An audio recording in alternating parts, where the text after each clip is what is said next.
Assalamu alaikum wa rahmatullahi wa barakatuh. Dans le cadre de la plateforme Elixir, je vais vous présenter une thématique qui va traiter de la vie des prophètes. Plusieurs ouvrages leur ont été consacrés, mais cette étude va aborder leur vie d'un point de vue symbolique et cyclique. Elle sera vue comme un voyage avec des étapes qui sont communes à tous les prophètes.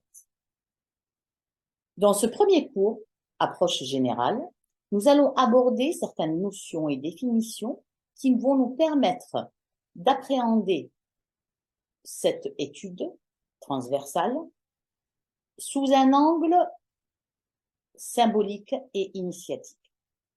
وهذا بعد أعوذ بالله من الشيطان الرجيم بسم الله الرحمن الرحيم والصلاة والسلام على أشرف المرسلين سيدنا ومولانا وقدوتنا Muhammad.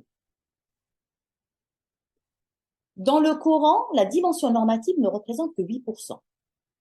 Le Coran regorge de beaucoup de récits sur la vie des prophètes. C'est un sujet qui est assez récurrent.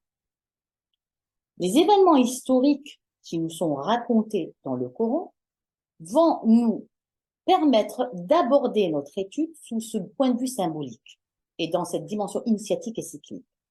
Ce voyage qui est sans cesse renouvelé est composé d'étapes.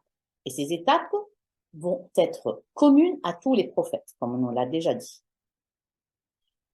Ce qui nous renverra à cette quête intemporelle qui est de marcher sur les pas des prophètes. Ces étapes étant les mêmes, elles nous renvoient une exemplarité, un modèle à suivre afin de l'actualiser dans la vie de chacun de nous. Plusieurs versets vont parler des récits des prophètes. On va en voir deux qu'on va aborder sous un point de vue sémantique, avec deux mots qui sont intéressants, le mot qasas et le mot ibra. Le mot qasas qui est traduit par récit, Allah nous dit, nous te relatons le meilleur des récits. نحن نقص عليك أحسن القصص. Le meilleur des récits, ou un récit excellent.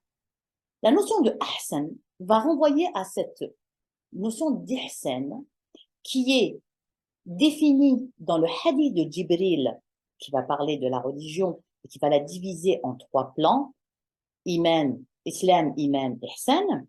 Et ce troisième plan d'ihsan, qui est le plan de la métaphysique pure, cette notion de ahsan qasas va nous renvoyer à ce ihsan, à ce troisième plan. En soi, c'est comme si Allah nous disait